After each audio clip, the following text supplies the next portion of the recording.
Side plank variation, Bridgewater State University, Masters in Strength and Conditioning.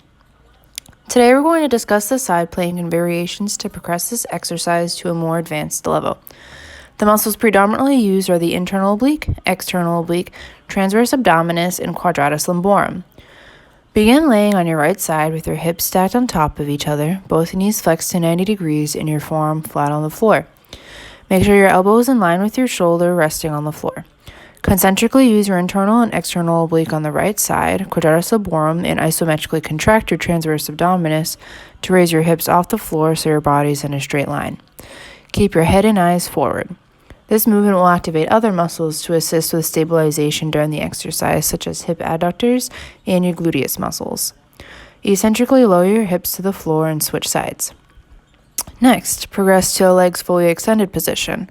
Come up into a high plank using the palm of your hand to push off the floor, or remain on your forearm. Keep your arm directly under your shoulder. To make this more challenging, take your left arm and reach for the ceiling right above you. Lastly, this exercise can be progressed while knees are bent by adding a clamshell movement. Wrap a band above your knees. Raise into your side plank as discussed earlier. In this position, abduct your hip and externally rotate your femur to bring the knee away from midline.